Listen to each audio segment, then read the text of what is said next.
بسم اللہ الرحمن الرحیم ان الحمد للہ نحمده ونستعینه ونستغفره ونعوذ باللہ من شرور انفسنا ومن سیئات اعمالنا من يهده الله فلا مضل له ومن يضلل فلا هادي له واشهد ان لا اله الا الله واشهد ان محمدا عبده ورسوله ارسله بالحق بشيرا ونذيرا اما بعد فان خير الحديث كتاب الله وخير الهدي هدي محمد صلى الله عليه وسلم وشر الامور محدثاتها وكل محدثة بدعة وكل بدعة ضلالة وكل ضلالة في النار. اعوذ باللہ السمیع العلیم من الشیطان الرجیم من ہمزہ ونفخہ ونفثہ بسم اللہ الرحمن الرحیم. یا ایہا الذین آمنوا اتقوا اللہ حق تقاتہ ولا تموتن الا وانتم مسلمون. یا ایہا الناس اتقوا ربکم الذی خلقکم من نفس واحدہ وخلق منها زوجها وبث منہما رجالا کثیرا ونساء واتقوا الله الذي تساءلون به والأرحام إن الله كان عليكم رقيبا. يا أيها الذين آمنوا اتقوا الله وقولوا قولا سديدا يصلح لكم أعمالكم ويغفر لكم ذنوبكم ومن يطع الله ورسوله فقد فاز فوزا عظيما. أو كما قال تعالى في موضع آخر وأنكحوا الأيام منكم والصالحين من عبادكم وإمائكم إن يكونوا فقراء يغنهم الله من فضله والله واسع عليم. أو كما قال النبي صلى الله عليه وسلم عن أبي هريرة رضي الله عنه أن رسول الله صلى الله عليه وسلم قال إذا أتاكم من ترضون خلقه ودينه فزوجوه إلا تفعلوه تكن فتنة في الأرض وفساد عريض. حاضرین جمعہ، تمام قسم کی تعریفات، توصیفات، حمد و ثنا، کبریائی، بڑائی اللہ رب العالمین کے لیے زیبا اور سداوار ہیں، جو ہم سب کا خالق ہے، مالک ہے اور تنہا پالنہار ہے. بعدہ درود و سلام ہو بالعموم تمام انبیاء پر، بالخصوص آخری نبی محمد عربی صلی اللہ علیہ وسلم پر. حاضرین جمعہ، آج کے خطبہ جمعہ کا موضوع ہے نکاح کی اہمیت اور اس کے کچھ تقاضے. اگر ہم نکاح پر غور کریں تو معلوم ہوگا کہ نکاح انسانی زندگی کی بقا ہے. نکاح سماج کو صاف اور ستھرا رکھنے کا ایک پاکیزہ ذریعہ ہے. نکاح وہ چیز ہے جو انبیاء کا طریقہ رہا ہے. نکاح وہ چیز ہے جس کے بارے میں اللہ رب العالمین نے ارشاد فرمایا کہ تمام انبیاء شادی شدہ تھے، اور بدکاری کو ختم کرنے کا ایک بہترین ذریعہ ہے. اور یوں کہہ لیجئے اس دنیا میں پائے جانے والے تمام مذہبوں اور دھرموں میں اس چیز کا وجود ملتا ہے. لیکن غور کرنے کی بات یہ ہوگی، اللہ رب العالمین نے تمام انبیاء کے بارے میں ارشاد فرمایا، شادی شدہ تھے، انبیاء کا طریقہ، ان کی سنت بتلایا اور پاکیزگی کا ذریعہ بتلایا، انسانی زندگی میں اطمینان کا، سکون کا ذریعہ بتلایا. تو کیا اللہ رب العالمین نکاح کے تعلق سے ہم لوگوں کی کچھ رہبری رہنمائی کرتا ہے، یا اسلام نے ہم کو اس نکاح کے تعلق سے کچھ گائیڈنگ دی ہے، کچھ طریقے بتلائے ہیں کس طریقے سے نکاح کرنا چاہیے، یا نکاح کے بعد کی زندگی کو کس طریقے سے جینا چاہیے؟ بہرکیف اگر ہم مطالعہ کریں، قرآن کریم کو پڑھیں اور احادیث پر غور کریں تو معلوم ہوگا اللہ رب العالمین سورہ نور آیت نمبر 32 میں ارشاد فرماتا ہے انکحوا الایام منکم والصالحین من عبادکم وامائکم ان یکونوا فقراء یغنہم اللہ من فضلہ. اللہ رب العالمین کہتا ہے انکحوا، تم نکاح کر دو جو بچوں کے اولیاء، ولی، ماں باپ، بڑے بھائی جو لوگ ہوتے ہیں، اللہ رب العالمین نے ان لوگوں کو آیت کریمہ میں مخاطب کیا اور کہا کہ تم نکاح کرو، انکحوا الایاما، اپنے ان بچیوں کا جن کا نکاح نہیں ہوا ہے، ان بچوں کا جن کا نکاح نہیں ہوا ہے۔ لفظ ایاما یہ اس کی واحد ایم آتی ہے اور معنی ہوتا ہے وہ بچیاں جن کا نکاح نہیں ہوا، خواہ وہ ابھی تک کنواری ہوں، خواہ وہ مطلقہ ہوں، خواہ وہ بیوہ ہوں، وہ جس کیٹیگری میں پائی جاتی ہوں، اگر وہ بے نکاح کی ہیں ان کا نکاح کرنا۔ اسی طریقے سے ایم اس مرد کو بھی کہا جاتا ہے جو بے نکاح ہو، جس کا نکاح نہ ہو۔ اللہ رب العالمین نے فرمایا انکحوا، تم نکاح کرو۔ معلوم ہوا نکاح کرنا انسان کا اپنا معاملہ نہیں ہے، نکاح ماں باپ کا ایک مسئلہ ہے، گھر کے بڑے لوگوں کا ایک مسئلہ ہے، ان کی فکر ہے، ان کی سوچ ہے، ان کے بارے میں تلقین ہے کہ ان کو اپنے بچوں کے بارے میں فکر کرنا چاہیے، ان کو اپنے بچوں کے بارے میں احساس کرنا چاہیے، ان کو پتہ رہنا چاہیے کہ ہمارے گھر میں ہمارے بچے بڑے ہو رہے ہیں، اب ان کا نکاح کرنا ہے۔ انکحوا الایام منکم والصالحین من عبادکم وامائکم، اور تمہارے جو غلام ہیں، ہمارے ہاں غلام نہیں پائے جاتے، نوکر چاکر پائے جاتے ہیں، اگر غلام ہیں ان کا بھی نکاح کرو، مالک کے اوپر کہا۔ اور یہ چیز کہنے کے بعد کہی، آج ہمارے سماج کا ایک بڑا المیہ ہوتا ہے اور وہ یہ ہوتا ہے کہ ہمارے بچے اپنے پیروں پر کھڑے نہیں ہیں، ہوتا ہے یہ ہوتا ہے کہ ہمارے بچے ابھی کچھ کر نہیں رہے، کچھ کما نہیں رہے، کچھ ابھی ایسا راستہ نہیں ہے جس کے ذریعے سے وہ اپنی زندگی گزار سکیں۔ اللہ رب العالمین کی اس آیت کریمہ پر غور کریں اور احساس کریں کہ ہم کیا کما رہے ہیں، ہمیں کیا کمانا چاہیے۔ اللہ تعالیٰ نے اس آیت کریمہ کو اس طریقے سے بیان فرمانے کے بعد نکاح کرو، نکاح کر دو جب تمہارے بچے بالغ ہو جائیں، نکاح کرو۔ ان یکونوا فقراء یغنیہم اللہ من فضلہ، اگر تمہارے بچے غریب ہیں، اگر تمہارے بچے فقیر ہیں، اگر تمہارے بچوں کے پاس زندگی گزارنے کے لیے ذریعہ نہیں ہے، اللہ رب العالمین ان کو اپنے فضل سے مالدار کر دے گا۔ اللہ تعالیٰ ان بچوں کو اپنے فضل سے مالدار کر دے گا۔ نبی کریم صلی اللہ علیہ وسلم کی حدیث مبارکہ سنیے، اللہ کے نبی صلی اللہ علیہ وسلم نے ارشاد فرماتے ہیں ثلاثۃ حق علی اللہ عونہم، تین لوگ ایسے ہوتے ہیں جن پر اللہ رب العالمین، جن کی مدد کرنا اللہ رب العالمین اپنے لیے فرض کر لیتا ہے، ضروری کر لیتا ہے، جن کی مدد اللہ رب العالمین کے لیے ضروری ہوتی ہے۔ الناکح الذی یرید العفاف، ان میں سے ایک شخص وہ ہے جو نکاح کرتا ہے برائی سے بچنے کے لیے، جو نکاح کرے بدکاری سے بچنے کے لیے، جو نکاح کرے غلط راستے سے بچنے کے لیے۔ آج ہم اپنے سماج کا جائزہ لیں اور اس چیز کو محسوس کریں، کیا ہمارے سماج میں نکاح اس لیے ہوتے ہیں کہ بچے بدکاریوں سے بچ جائیں؟ کیا ہمارے سماج میں نکاح اس لیے ہوتے ہیں کہ بچے غلط راستوں سے بچ جائیں؟ اگر اس لیے ہوتے ہیں تو واضح رہے کہ بچے 14, 15, 16 سال کی عمر میں بالغ ہو جاتے ہیں، اور اگر وہ اس عمر میں بالغ ہو رہے ہیں تو بالغ ہونے کے بعد ماں باپ کا پہلا فریضہ ہے ان کا نکاح کیا جائے، اور اگر نہیں کر رہے ہیں، اور ہمارا سماج اس چیز پر شاہد ہے، بچوں کی عمر 30 سال جا رہی ہے، 32 سال جا رہی ہے، 35 جا رہی ہے، اور باپ کی یہ سوچ ہے کہ ابھی بچہ پیروں پہ نہیں کھڑا ہے۔ باپ کو ایسا لگتا ہے کہ میرا بیٹا دودھ کا دھلا ہوا ہے، اور باپ کی یہ سوچ ہے کہ ابھی تو بچہ ہے، کر دیں گے۔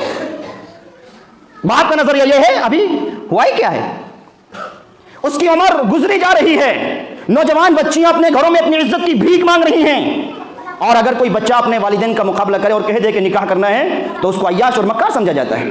ایسا ہوتا ہے، اور یہ ماں باپ اگر اس موقع پر نکاح نہیں کرتے اور 30 اور 32 سال 35 سال کی عمر میں اگر نکاح کر رہے ہیں تو بتلائیے کیا ان کا نظریہ یہ ہے کہ ہمارے بچے گناہوں سے بچ جائیں؟ اگر نظریہ یہ ہے تو یہ بتائیے کہ جو 35 سال کی عمر گزر گئی، آپ کے بچوں نے اس 35 سال کی عمر میں کیا کیا ہے، آپ کے پاس کوئی خبر ہے؟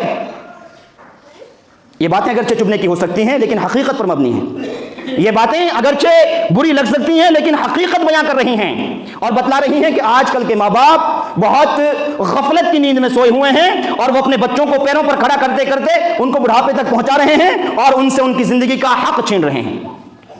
کیا فرمایا نبی کریم صلی اللہ علیہ وسلم نے؟ جو شخص نکاح کرتا ہے بدکاری سے بچنے کے لیے، اللہ تعالیٰ اس پر اپنی مدد کو فرض کر لیتا ہے، لازم کر لیتا ہے۔ کب کرنا چاہیے نکاح؟ بالغ ہونے کے بعد، پہلی فرصت میں باپ کی یہ سوچ ہونی چاہیے کہ میرا بچہ بالغ ہو چکا ہے، مجھے نکاح کرنا ہے۔ یہاں تو 35 سال کا بچہ ہو رہا ہے، اس کے بعد سوچ و وچار بن رہے ہیں، اس کے بعد پیسے جمع کیے جا رہے ہیں، اور 5, 6, 7 سال تک ابھی اس کی رقم جمع ہو رہی ہے، اور کچھ کے یہاں تو رقم جمع ہونے کے بعد بھی پھر قرضہ ختم کرنے میں کئی سال لگ رہے ہیں، جو قرضہ شادی میں ہو جاتا ہے۔ کیا طریقہ بتلایا ہے اسلام نے؟ اس طریقے سے ہم کو بتایا کہ بہت دھوم دھام سے یا بہت زیادہ زندگی گزارنے کے بعد بہت زیادہ رسوم کو نبھانے کے لیے، بہت سارے دنیاوی رسومات کو ادا کرنے کے لیے آپ کو نکاح کرنا ہے، اور یہ کہہ کر کے دل کو ٹھنڈک پہنچانی ہے کہ زندگی میں ایک بار ہی تو نکاح ہوتا ہے، بار بار تھوڑی نہ ہوتا ہے۔ نبی کریم صلی اللہ علیہ وسلم کو اس دنیا میں مبعوث کیا گیا۔ اللہ رب العالمین ان کی بعثت کا ایک مقصد بیان کرتے ہوئے ارشاد فرماتا ہے وَيَضَعُ عَنْهُمْ إِصْرَهُمْ وَالْأَغْلَالَ الَّتِي كَانَتْ عَلَيْهِمْ۔ نبی کریم صلی اللہ علیہ وسلم کو بعثت کا بھیجنے کا ایک بڑا مقصد یہ تھا کہ لوگوں کے پیروں میں جو رسموں کی زنجیر پڑی ہوئی ہیں، لوگوں کے گلوں میں جو رسموں کا توق پڑا ہوا ہے، اس توق کو نکال کر کے پھینکیں، ان زنجیروں کو دور کریں۔ جو لوگ رسومات کے لیے ذلت اٹھا رہے ہیں، ذلیل اور رسوا ہو رہے ہیں، ان لوگوں کو رسومات سے نکال کر کے صاف ستھری زندگی دیں۔ آپ غور کریں، اس وقت پر جب مبعوث کیے گئے تھے بچیوں کو زندہ درگور کیا جاتا تھا۔ وہ عورتیں جو مہینے کے وقت سے ہوا کرتی تھیں، ان کو گھر میں ایک سائڈ میں اس طریقے سے بند رکھا جاتا تھا کہ تمہارا گھر سے کوئی تعلق نہیں ہے۔ وہ عورت جس کا شوہر مر جاتا، ایک سال تک اس کو کوٹری میں اس طریقے سے بند رکھا جاتا کہ تجھے کسی سے بات نہیں کرنی ہے، اپنا منہ کسی کو نہیں دکھانا ہے۔ اور آج کیا ہم بھی انہی حالات سے گزرنے والے نہیں ہیں، یا اسی طریقے سے کام نہیں کر رہے؟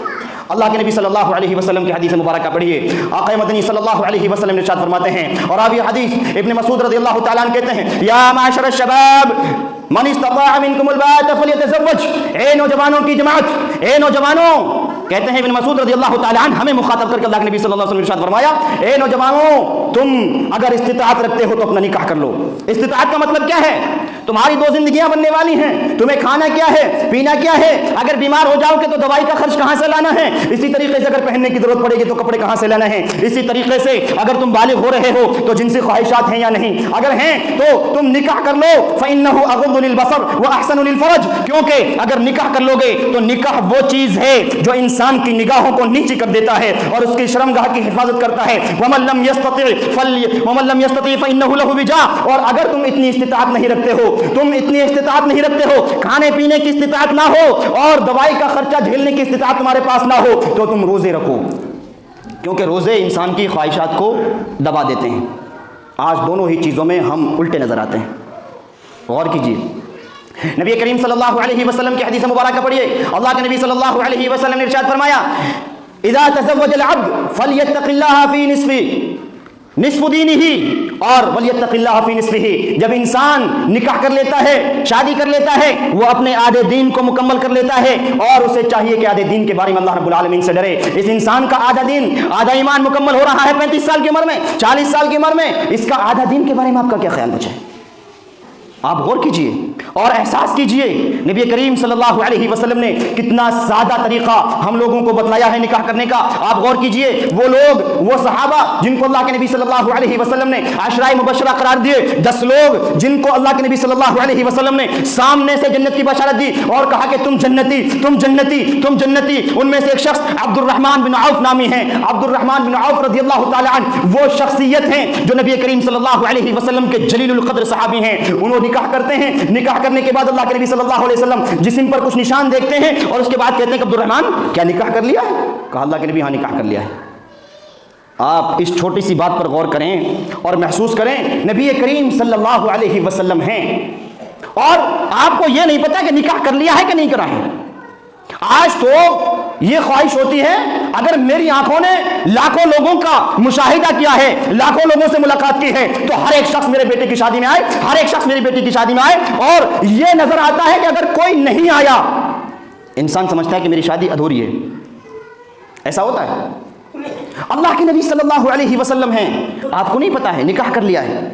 جب بتایا کہ نکاح ہو گیا ہے، اس کے بعد کہا اولم، ولیمہ کرو، ولو بشاتین، اگرچہ ایک بکری کا کرو۔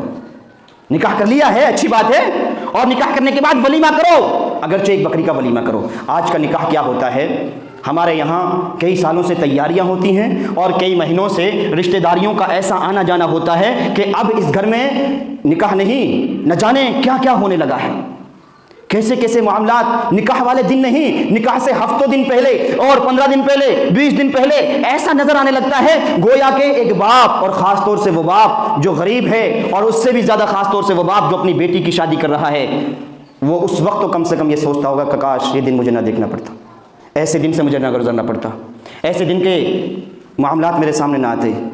لوگوں کے معاملات اللہ معاف کرے، آپ غور کیجئے، اللہ کے نبی صلی اللہ علیہ وسلم ارشاد فرماتے ہیں اور طریقہ نکاح بتاتے ہیں اور سمجھاتے ہیں امت کو اور بتلاتے ہیں کہ لوگوں نکاح کرنا ہے تو کس طریقے سے کرنا ہے۔ اور آپ یہ حدیث ابو ہریرہ رضی اللہ تعالیٰ عنہ کہتے ہیں نبی کریم صلی اللہ علیہ وسلم ارشاد فرمایا اذا اتاکم من ترضون خلقه ودینه فزوجوه الا تفعلوه تکن فتنة فی الارض وفساد کبیر۔ اے لوگو، جب تمہارے پاس کسی ایسے لڑکے کا رشتہ آئے جس کے تم دین سے واقف ہو، جس کے تم اخلاق سے واقف ہو، جس کے دین سے تم راضی ہو، جس کے اخلاق سے تم راضی ہو، تم اپنی بیٹی کا نکاح اس بچے کے ساتھ کر دو، اس لڑکے کے ساتھ کر دو۔ الا تفعلوه تکن فتنة فی الارض وفساد کبیر۔ اور اگر تم نے ایسا نہ کیا، ایک دیندار لڑکے کو اپنی لڑکی کا نکاح نہ کیا، ایک اخلاق والے لڑکے کو اپنے لڑکی کا نکاح نہ کیا، تو یاد رکھو الا تفعلوه تکن فتنة فی الارض وفساد کبیر۔ تمہاری آنکھیں مشاہدہ کریں گی، اس دنیا میں تم دیکھو گے بہت سارے فتنے جنم لیں گے اور بڑے فساد کا تم سامنا کرو گے۔ عزیزو، غور کریے اس بات پر اور احساس کیجئے اس بات کا کہ آج مسلمان جو فسادوں میں مبتلا ہے، پریشانی میں مبتلا ہے، آج انسان طرح طرح کی مصیبتوں سے گزر رہا ہے، اس کی ایک بڑی وجہ یہ تو نہیں کہ اس نے اپنی بیٹیوں کے رشتے کرنے میں معاملات کو بگاڑا ہو۔ آج کہنے دیجئے اس بات کو، دین کو بہت کم کیا لوگ، اس سے بھی کم لوگ دیکھتے ہیں۔ دیکھنا یہ ہوتا ہے لڑکے کا کام کیا ہے، دیکھنا یہ ہوتا ہے لڑکا کما کتنا رہا ہے، وہ نمازی ہے یا نہیں اس چیز کو نہیں دیکھا جاتا ہے، وہ سچا ہے یا نہیں اس چیز کو نہیں دیکھا جاتا ہے، وہ صاف ستھرا ہے یا نہیں اس چیز کو نہیں دیکھا جاتا ہے۔ اور اس کے بعد یہ شکایتیں ہوتی ہیں کہ ہماری بیٹی ایسی پریشانی سے گزر رہی ہے، ایسے معاملات سامنے آ گئے ہیں، وہ فلاں تھے ان کو دے دی، اب اس کے بعد بیٹی اس دن سے ابھی تک پریشان زندگی گزار رہی ہے۔ نبی کریم صلی اللہ علیہ وسلم نے رشتہ چوز کرنے کا طریقہ بتایا، تم دین دیکھو، اخلاق دیکھو، اللہ رب العالمین پر چھوڑو اس کی مالداری، اللہ رب العالمین اس کو مالدار کرے گا، اللہ رب العالمین اس پر اپنا فضل کرے گا۔ اسی طریقے سے اگر تمہیں اپنے بیٹے کے لیے بیٹی چاہیے اور رشتہ چاہیے تو اللہ کے نبی صلی اللہ علیہ وسلم ارشاد فرماتے ہیں، کہتے ہیں کہ اگر تمہیں نکاح کرنا ہے اپنے بیٹے کا تو بیٹی دیکھو، لڑکی دیکھو، چار چیزیں اس کے اندر دیکھو، اس کا حسب نسب دیکھو، اس کا خاندان دیکھو، اس کی خوبصورتی دیکھو اور اس کی دینداری دیکھو۔ فَاظْفَرْ بِذَاتِ الدِّينِ تَرِبَتْ يَدَاكَ۔ اور اگر تینوں چیز اس کے اندر نہ ہو، خاندان بھی صحیح نہ ہو یا خوبصورت بھی نہ ہو اور مالدار بھی نہ ہو، اگر دیندار ہو تو نکاح کر لینا۔ آج بتاؤ کون دینداری دیکھتا ہے؟ آج دیکھا یہ جاتا ہے اگر اپنی بیٹے کے نکاح میں کر رہا ہوں تو ساتھ میں لڑکی کے آنے والا کیا کیا سامان ہے۔ اور معاف کیجئے گا، ایسے نہ جانے کتنی لڑکیاں اپنے گھر میں عزت کی بھیک مانگ رہی ہیں کہ ان کے باپ کے پاس دینے کے لیے جہیز نہیں ہوتا اور ان لڑکیوں کے لیے رشتے نہیں مل پاتے، ان لڑکیوں کو اچھے رشتے نہیں پر مل پاتے۔ یہ ہمارے سماج کا المیہ ہے، جس نکاح کے بارے میں اللہ کے نبی صلی اللہ علیہ وسلم نے ارشاد فرمایا کہ نکاح کو آسان کرو، نکاح کو آسان کرو۔ اور نکاح کتنا آسان کرنا ہے؟ اتنا آسان کرو کہ زنا مشکل ہو جائے۔ آج اس نکاح کو ہم نے اتنا مشکل بنا دیا ہے، اتنا مشکل بنا دیا ہے کہ ہر چوراہے پہ جا کر کے دیکھو زنا کے اڈے کھلے ہوئے ہیں اور انسان سوچتا ہے کہ ہمارے بچے دودھ کے دھلے ہوئے ہیں۔ آج اس چیز میں انسان کو غور کرنا ہوگا اور احساس کرنا ہوگا کہ ہم اپنے بچوں کا نکاح کب کر رہے ہیں، کیسے کر رہے ہیں، کہاں کر رہے ہیں۔ نکاح کے لیے اگر کوئی چیز اللہ کے نبی صلی اللہ علیہ وسلم نے بتلائی تو بیٹے والے کی طرف سے ولیمہ بتلایا تھا، بیٹے کی طرف سے مہر بتلایا تھا۔ اور معاف کیجئے گا، اگر اس مہر کے تعلق سے بات کی جائے تو معلوم ہوگا کہ کتنے لوگوں کی زندگیاں ختم ہو رہی ہیں، کتنے لوگ بڑھاپے پہ پہنچ رہے ہیں اور کتنے لوگ اپنی قبروں کو چلے گئے ہیں، اپنی مہر کی ادائیگی نہیں ہوئی ہے۔ معاف ہو گیا ہے جی، معاف کروا لیا ہے۔ مہر وآتوا النساء صدقاتهن نحلہ، اور راضی خوشی ان کا مہر ان تک پہنچا دو، پہلی فرصت میں ان کا مہر دو۔ وہ نہیں ہوتا ہے ہمارے یہاں۔ یہ ضرور ہوتا ہے کیا آ رہا ہے، لوگ جہیز کے اتنے زیادہ بھوکے ہو گئے ہیں، ایسا لگنے لگا ہے کہ صرف اسی جہیز سے زندگی چلے گی انسان کی۔ اگرچہ ہمارے یہاں نہ ہو لیکن کچھ لوگ ظاہری طور پر اور کچھ لوگ خفیہ طور پر لین دین ضرور ہو رہی ہے، ہو ضرور رہا ہے اور نہیں بھی ہو رہا ہے۔ آگے بڑھیے، انسان ولیمہ کر رہا ہے، ولیمہ جس کو ایک برکت کا ذریعہ بتایا گیا تھا، جس دعوت کو دعوت ضروری قرار دیا گیا تھا، ایسی دعوت قرار دیا گیا جس کی قبول کرنا لازم اور ضروری تھا، اس دعوت میں آپ دیکھیے کتنی عیاشی کے اڈے کھلے ہوئے ہیں۔ اس دعوت پر آپ غور کیجئے، غیر محرم مرد اور غیر محرم عورتیں ایک دوسرے کے ساتھ کس طریقے سے اختلاط میں مل رہے ہیں اور محسوس ہو رہا ہے کہ تو سگے بہن بھائی ہیں۔ اس میں دیکھیے کھانا کس طریقے سے کھایا جا رہا ہے، آپ غور کیجئے ایسی دعوتوں پر۔ اور انسان یہ سمجھتا ہے کہ اگر میں نے ایسی دعوت نہ دی تو مجھے امیر کون کہے گا، میری تو عزت ختم ہو جائے گی، مجھے تو ذلیل سمجھا جائے گا۔ آج کل کی شادیوں میں آپ غور کیجئے گا، اتنا کھانا انسان کے گھر میں سال بھر خراب نہیں ہوتا ہے جتنا صرف ایک دن میں خراب ہوتا ہے۔ سال بھر میں انسان کا خراب اتنا کھانا نہیں ہو رہا ہے جتنا صرف ایک دن میں ہو رہا ہے۔ اور اتنے طریقے کے کھانے، اس طریقے کے کھانے، اللہ اکبر. اللہ کے نبی صلی اللہ علیہ وسلم نے کہا کہ اگر کچھ بھی نہیں ہے تو صرف ایک بکری کا ولیمہ کرو. یہاں تو بکری نہیں اور پتہ نہیں کیا کیا چیزیں ہیں, اور ان کے علاوہ بھی پھر دنیاوی چیزیں جن سے تو کھانے سے بھی انسان کو پرے رہنا چاہیے, وہ انسان دعوت ولیمہ میں کھلا رہا ہے. اور جہیز نہیں لیتے جی, لیکن بارات جائے گی.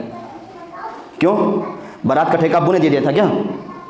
یا اللہ کے نبی صلی اللہ علیہ وسلم نے اس کو بھی مبارکبادی یا اس کو بھی ضروری قرار دیا کہ تم ہزاروں براتی لے کر کے جاؤ, تمہارے بیٹے کو دعا دیں گے, اس کے بعد تمہاری زندگیاں مبارکبادی کے لائق ہوں گی. کیوں بارات نہیں جاتے؟ بارات کا آپ کو کس نے اتنا بڑا مقام دے دیا کہ آپ کسی غریب کے گھر میں یا کسی کے بھی گھر میں 100 200 500 لوگوں کو لے کر کے جائیں اور نہیں ہمیں کھانا ہے کھلائیے؟ کیوں؟ عزیزو, نکاح کو آسان کرنا ہے, اور اتنا آسان کرنا ہے کہ زنا مشکل ہو جائے. آج غور کریں, ہمارے یہاں اتنے رسومات پائے جا رہے ہیں. ہلدی کی رسم ہے, اور اس رسم میں ہمارے پورے گھر کی نہیں اور اطراف کی عورتیں پورے ایک خاص کپڑے اور اس طریقے سے کپڑے پہن کر کے نکل رہی ہیں. دوسرے دیکھے تو کہیں کہ کون سی ٹولی ہے, کہاں سے نکلی ہے, کہاں جا رہی ہے؟ ادا کیا جا رہا ہے. انسان دلہا گھر سے نکل رہا ہے, پیسے پھینکے جا رہے ہیں, پیسوں کو پھینکا جا رہا ہے. آپ کسی غریب کو ویسے دے دیجئے. کیوں کسی بچے کا سر پھڑوانے گھوم رہے ہیں؟ کیوں بچوں کو ادھر ادھر بھڑوانے گھوم رہے ہیں؟ نہیں ہوتا ہے کیا؟ پیسوں کو پھینکا جاتا ہے. کب؟ جب انسان اپنی زندگی کا بہت بڑا فیصلہ کر رہا ہے, اپنے گھر سے نکل رہا ہے کہ وہ نیک عورت گھر میں لے کر کے آئے گا, اور شروعات گھر سے نکلنے کی ہو رہی ہے, پیسے پھینکے جا رہے ہیں. کیوں جی؟ معاف کیجیے گا, یہ طریقہ محمد نہیں ہے.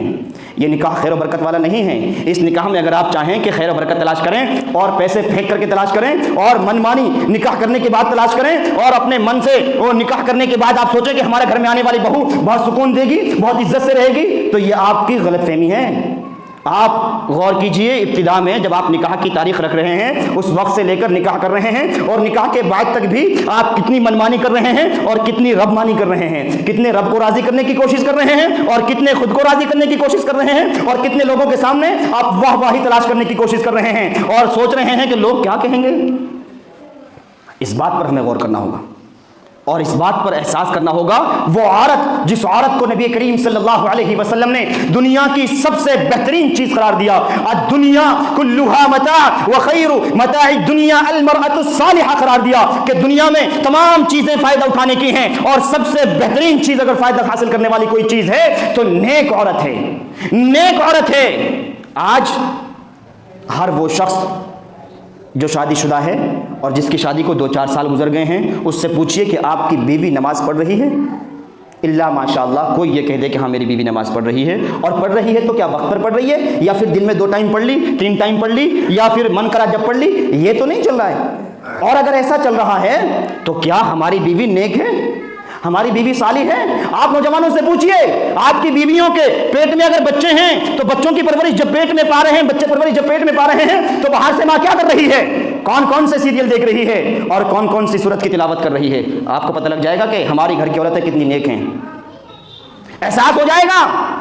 تھوڑی سی تکلیف کیا پیٹ میں ہوئی, نہیں جی اب 1 مہینے تک پورا بیڈ ریسٹ کرنا ہے, چلنا پھرنا منع کر دیا ڈاکٹر نے, کچھ نہیں کرنا ہے, نماز کے لیے اٹھنا میری بس کی بات نہیں ہے, ابھی پریشان ہے, طبیعت خراب ہے. اگر ایسے موقع پر طبیعت خراب ہو گئی تو ڈاکٹر تو پھر آپریشن کر دیں گے, یہ ہو جائے گا وہ ہو جائے گا. اس عورت سے کوئی پوچھے, اس موقع پر اسے زیادہ نمازیں پڑھنی چاہیے تھی, اس موقع پر اسے زیادہ تلاوت قرآن کرنے چاہیے تھے, اس موقع پر زیادہ صدقات و خیرات کرنے چاہیے تھے, اس موقع پر زیادہ اللہ کے قریبی بننا چاہیے تھا, کیونکہ یہ ایک بچے کو جنم دینے والی ہے, اور ہو سکتا ہے کہ اللہ تعالیٰ اسی بچے کو حافظ قرآن بنائے, ہو سکتا ہے اللہ تعالیٰ اسی بچے کو عالم دین بنائے, ہو سکتا ہے یہی بچہ اگر کے چل کر کے قوم کا لیڈر اور قوم کا رہنما بنے. لیکن وہ بچہ جب پیٹ میں پرورش پا رہا ہوتا ہے, اس کی ماں موبائل دیکھ رہی ہوتی ہے. نیک بیوی ہے. ہم نے نکاح کرنے کے ٹائم سوچا کیا تھا, نیک بیوی لا رہے ہیں یا صرف اس لیے شادی کر رہے ہیں کہ یار میرے بیٹی کی عمر 35 سال ہو گئی, ابھی نہیں کری تو پھر لوگ کہیں گے ان کے گھر میں ہو کیا رہا ہے. عزیزو, شادی زندگی میں بھلے ہی ایک بار ہو رہی ہے, لیکن یہ شادی دل کو تسکین دینے کے لیے نہیں, یہ شادی وہ شادی ہے جو انسان کے گھروں کے رشتوں کو جوڑ رہی ہے. یہ شادی وہ شادی ہے جو آنے والی نسلوں کا فیصلہ کر رہی ہے. یہ شادی وہ شادی ہے جو آنے والے بچوں کا فیصلہ کر رہی ہے. یہ وہ شادی ہے جو فیصلہ کرے گی کہ گھر میں بچے ہوں گے, ان کو نیک بننا ہے یا بد بننا ہے. یہ وہ نکاح ہے کہ گھر میں بیٹی آئے گی تو گھر میں عزتوں کی زندگی بسر ہونے والی ہے, یا ایک بچہ جو اچھی خاصی زندگی بسر کر رہا تھا اس کی بھی زندگی نرک بننے والی ہے۔ یہ شادی وہ شادی ہے جو آپ اپنے من سے نہیں، جس کا کرنا ضروری تھا، جسے آپ کر رہے ہیں اور کرنا ہے اور کر رہے ہیں، تو کیوں اسے منمانی کر رہے ہیں؟ کیوں دنیاوی رسومات کو اس میں ڈال رہے ہیں؟ کیوں اس میں اپنے دل کی ٹھنڈک کو پہنچانے کے لیے دنیاوی معاملات کو طے کر رہے ہیں؟ اگر نکاح کرنا ضروری ہی ہے اور اس وقت ضروری ہے جب انسان بالغ ہو رہا ہے، تو اس طریقے سے کیجیے جس طریقے سے اللہ نے آپ کو کرنے کے لیے کہا ہے، نبی کریم صلی اللہ علیہ وسلم نے کرنے کے لیے کہا ہے۔ عزیزو، اگر ہم نکاح اس طریقے سے کرتے ہیں تو یقین مان لیجئے اللہ رب العالمین کا وعدہ کبھی جھوٹا نہیں ہوتا، اللہ تعالیٰ کی باتیں کبھی غلط نہیں ہوتی۔ لیکن آج نکاح بھی کریں اور اللہ تعالیٰ مدد بھی نہ کرے، وجہ یہ ہوتی ہے کہ اللہ تعالیٰ نے جس طریقے سے نکاح کرنے کے لیے کہا ہے ہم نے اس طریقے سے نکاح نہ کیا۔ وجہ یہ ہوتی ہے اللہ تعالیٰ نے اگر طریقہ آسان کرنے کے لیے کہا تھا، ہم نے طریقے کو مشکل بنا دیا ہے، اور مشکل بنانے کے بعد اب ہم آگے کی زندگی کے فیصلے کر رہے ہیں اور پریشانیوں سے گزر رہے ہیں اور محسوس بھی کر رہے ہیں کہ زندگی میں تکلیفیں بڑھ رہی ہیں، پریشانیاں بڑھ رہی ہیں، اور انسان اپنی زبانوں پر ہر صبح ہر شام ایک نئی شکایت لے کر کے بیٹھا ہوا ہے۔ میرے گھر میں میری بیوی ایسی، ایک بیوی ہے تو اس کی شوہر کے لیے شکایت ایسی کہ میرا شوہر ایسا ہے، نماز نہیں پڑھتا، میرا شوہر ایسا ہے، یہ کرتا رہتا ہے۔ آپ نے ابتدائی زندگی میں کیسے مراحل کو سوچ کر کے یہ طے کیا تھا کہ ایسا بیٹا میری بیٹی کا شوہر بنے گا یا ایسی بیٹی میرے بیٹے کی بیوی بنے گی؟ ہم نے کس طریقے سے ان تمام چیزوں کو طے کیا ہے؟ غور کریں اور احساس کریں اور اس چیز کو جانیں، نکاح ایک دینی فریضہ ہے جسے پورا کرنا ہے اور اس طریقے سے پورا کرنا ہے جس طریقے سے دین ہم سے چاہتا ہے، جس طریقے سے شریعت ہم سے چاہتی ہے، جس طریقے سے نبی کریم صلی اللہ علیہ وسلم نے کرنے کے لیے ہم سے کہا ہے۔ آپ کے یہاں کیا رسومات ہو رہی ہیں، کیا معاملات ہو رہے ہیں، اس چیز کو آپ بخوبی سمجھتے ہیں اور جانتے ہیں۔ آپ صرف اتنا سمجھ لیجئے کہ نکاح کو اتنا آسان کرنا ہے کہ زنا مشکل ہو جائے، نکاح کو اتنا آسان کرنا ہے کہ لوگ زنا کرنے کے لیے سوچیں کہ کہاں سے کریں، کیسے کریں، اتنا مشکل زنا ہے، اتنا آسان کریے اور اس کام کو اپنے آپ سے شروع کیجئے۔ یہ نہ سوچئے کہ فلاں کرے گا تب جا کر کے ہم کریں گے، اس لیے کیجئے میں اللہ کا بندہ ہوں، اللہ تعالیٰ کہتا ہے اور اللہ تعالیٰ کے طریقے سے مجھے زندگی گزارنی ہے، اس کی طریقے سے مجھے زندگی گزارنی ہے۔ جس چیز کا وہ حکم دیتا ہے وہ کام مجھے کرنا ہے، اور جس چیز سے وہ منع کرتا ہے اس کام سے رکیے، اس کام سے رکنا ہے۔ اور اگر ہم اپنے دل میں یہ سوچ لیں تو یقین مان لیجئے پھر اللہ تعالیٰ ہماری مدد کرے گا، اللہ تعالیٰ ہمارے بچوں کو مالدار کرے گا، اللہ تعالیٰ ہمارے بچوں کو حلال رزق دے گا، اللہ تعالیٰ ہمارے بچوں کو وہاں سے رزق دے گا جہاں سے ہم سوچ بھی نہیں سکتے تھے اور احساس بھی نہیں کر سکتے تھے۔ اور یہ سوچ اپنے دلوں سے نکال دیجئے کہ میرا بچہ پیروں پہ کھڑا ہو جائے، اور اگر ضمیر زندہ ہے تو اپنے بیٹے سے پوچھئے کہ بیٹے زندگی کے حالات کیسے چل رہے ہیں، شاید وہ بھی آپ کے سامنے رو کر کے کہے کہ والد صاحب مجھے نکاح کی بہت سخت ضرورت ہے۔ احساس کریے اور غور کیجئے، جن شادیوں کو ہم نے سوچا ہوا ہے 10 سال بعد کرنا ہے، ان کے بارے میں نکاح کو آسان کرتے ہوئے پہلی فرصت میں نکاح کیجئے اور اس طریقے سے کیجئے جس طریقے سے کرنا چاہیے۔ رسومات کو ختم کیجئے، دنیاوی لایانی خرچوں کو ختم کیجئے، فضول خرچوں کو ختم کیجئے، غلط خرچوں کو ختم کیجئے، کیونکہ اللہ تعالیٰ کہتا ہے ان المبذرین کانوا اخوان الشیاطین وکان الشیطان لربہ کفورا۔ جو فضول خرچی کرتا ہے، فضول خرچی زیادہ خرچ کرنا، کسی بھی چیز میں زیادہ خرچ کرنا، لایانی خرچ کرنا، اگر کوئی لایانی خرچ کرتا ہے، جو کام 100 روپے میں ہو سکتا ہے اس کو آپ 250 روپے میں کر رہے ہیں، جو کام 1000 میں ہو سکتا ہے اس کو 5000 میں کر رہے ہیں۔ اگر ایسا کر رہے ہیں، ان المبذرین کانوا اخوان الشیاطین، فضول خرچی کرنے والے شیطان کے بھائی ہیں، وکان الشیطان لربہ کفورا، اور شیطان وہ ہے جس نے اپنے رب کا انکار کیا ہے۔ بھائی ہو کر کے کہیں ہم بھی تو اپنے رب کا انکار نہیں کرتے، کہیں ہم بھی تو اپنے رب کا انکار نہیں کر رہے۔ احساس کیجئے اور کوشش کیجئے، اپنے بچوں کے لیے دعائیں دیجئے، اپنے بچوں کے لیے دعائیں کیجئے۔ اللہ تعالیٰ سے دعا کرتے ہیں مولا کریم تو ہمارے سماج میں جتنے نکاح ہو رہے ہیں یا اللہ جو ہونے ہیں، مولا کریم تو ان کو آسان کر دے۔